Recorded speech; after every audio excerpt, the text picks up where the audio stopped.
Good evening friends, I am Amit Kumar Gupta, advocate. अपने income tax के cases की सीरीज़ में आज मैं एक बहुत ही इम्पॉर्टेंट केस डिस्कस करने जा रहा हूँ। ये case valuation of closing stock पर है। स्टॉक जो है वो एक ऐसा लिटिगेशन का मैटर है जिस पे डिपार्टमेंट जो है वो किसी ना किसी तरीके से एसएससी की असेसमेंट में कुछ एडिशन करना चाहता है। मैं जो केस डिस्कस कर रहा हूँ वो 1991 का है, बहुत पुराना केस है। सुप्रीम कोर्ट के लेवल तक डिसाइड हुआ है। केस का नाम है commissioner of income tax versus British paints India limited. Case के फैक्ट्स इस तरीके से हैं कि इसमें एसएससी जो है वो पेंट्स मैन्युफैक्चरिंग का काम कर रहा था और अपने रॉ मटेरियल को और फिनिश्ड प्रोडक्ट्स को और वर्क इन प्रोग्रेस को कॉस्ट पर वैल्यू कर रहा था और ओवरहेड्स की प्रोपोर्शनेट कॉस्ट जो है वो स्टॉक की कॉस्ट में ऐड नहीं कर रहा था। इसी तरीके से एसएससी की असेसमेंट काफ़ी साल से हो रही थी और एसएससी जो है इस मेथड को काफ़ी सालों से फॉलो कर रहा था।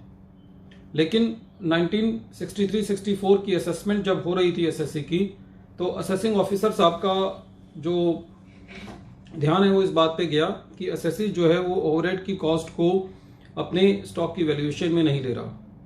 तो असेसिंग ऑफिसर साहब ने जितनी भी ओवरहेड की कॉस्ट बनती थी उस टाइम के हिसाब से करीबन 1 लाख के करीब एसएससी के स्टॉक में एडिशन किया, जिससे एसएससी का प्रॉफिट इंक्रीज हो गया और एसएससी की टैक्स लायबिलिटी बढ़ गई। एसएससी जो है वो अपने पक्ष में ये बात कह रहा था कि एसएससी का जो प्रोडक्ट है पेंट्स, वो एक इस तरीके का मटेरियल है कि यदि वो काफ़ी समय तक रखा रहे तो उसकी वैल्यू गिर जाती है।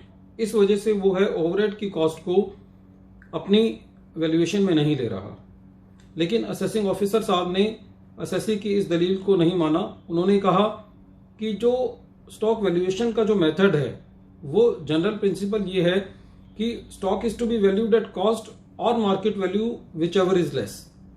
और यदि हम कॉस्ट की डेफिनेशन देखें तो कॉस्ट में वो सब आता है जो कि डायरेक्ट कॉस्ट हो और ओवरहेड एक्सपेंडिचर का जो प्रोपोर्शनेट पार्ट है वो स्टॉक की वैल्यूएशन में आना चाहिए। इसलिए असेसिंग ऑफिसर साहब ने एसएससी की ओवरहेड कॉस्ट को लेते हुए जितना प्रोपोर्शनेट कॉस्ट थी वो स्टॉक में ऐड कर दिया।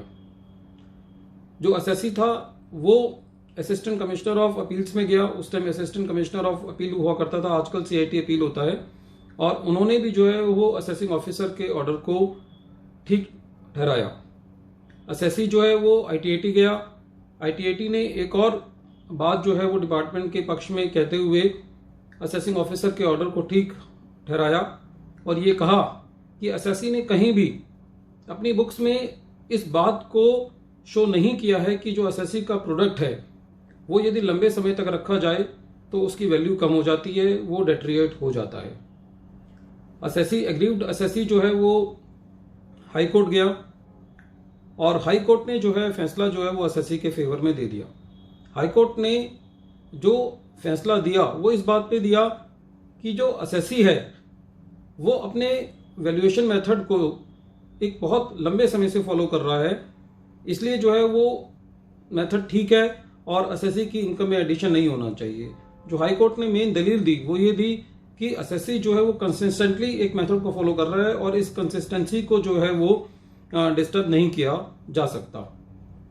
बाद में जब हाई कोर्ट ने एसएससी के फेवर में ये डिसीजन दे दिया तो जो डिपार्टमेंट था वो सुप्रीम कोर्ट गया। सुप्रीम कोर्ट ने इस केस को बड़ी माइन्यूटली ऑब्जर्व किया और अपनी फाइंडिंग्स दी। सुप्रीम कोर्ट ने ये कहा कि यदि एसएससी कोई मेथड काफ़ी लंबे समय से यदि फॉलो कर रहा है लेकिन और वो मेथड यदि ठीक नहीं है तो वो मेथड को जो है वो कंप्यूटेशन ऑफ इनकम के लिए नहीं एक्सेप्ट किया जा सकता, क्योंकि जो स्टॉक है वो कॉस्ट पर या market value whichever is less पर वैल्यू किया जाना चाहिए। और जो स्टॉक था इस केस में एसएससी जो है कॉस्ट पर वैल्यू कर रहा था और कॉस्ट में वो ओवरहेड की कॉस्ट को नहीं ले रहा था। इसीलिए जो है सुप्रीम कोर्ट ने ये बात बोली कि सेक्शन 145 असेसिंग ऑफिसर को ये पावर देता है कि यदि उसको ऐसा लगता है कि एसएससी ने अपने मेथड ऑफ अकाउंटिंग को ठीक से फॉलो नहीं किया तो वो मेथड ऑफ अकाउंटिंग में छेड़छाड़ कर सकता है और सुप्रीम कोर्ट ने जो है वो डिपार्टमेंट के ऑर्डर को ठीक ठहराते हुए, असेसिंग ऑफिसर के ऑर्डर को ठीक ठहराते हुए ये कहा कि असेसी को अपने स्टॉक की वैल्यूएशन में ओवरहेड के प्रोपोर्शनेट एक्सपेंडिचर को लेना चाहिए था, और असेसी की इस दलील को नहीं माना जा सकता कि असेसी एक मेथड जो है, क्योंकि बहुत सालों से फॉलो कर रहा है, कंसिस्टेंटली फॉलो कर रहा है, तो खाली इस वजह से जो है उसके गलत मेथड को नहीं एक्सेप्ट किया जा सकता। तो ये एक बहुत इंपॉर्टेंट केस ऐसा है जिसके अंदर सुप्रीम कोर्ट ने खाली कंसिस्टेंसी की बेसिस पर कोई गलत चीज जो है वो अलाउ नहीं की जा सकती। सुप्रीम कोर्ट ने कहा कि यदि कोई काम बहुत समय से गलत हो रहा है, बहुत सालों से गलत हो रहा है, तो उस काम को वो आगे भी गलत हो ऐसा अलाउ नहीं किया जा सकता। तो फ्रेंड्स, इस केस से हमको ये सीखने को मिलता है कि स्टॉक की वैल्यूएशन जब भी हम करें तो बड़े ध्यान से करें, और जो ओवरहेड एक्सपेंडिचर हैं उसको स्टॉक की कॉस्ट के अंदर जरूर ऐड करें, ताकि जो है हमको लिटिगेशन का सामना ना करना पड़े।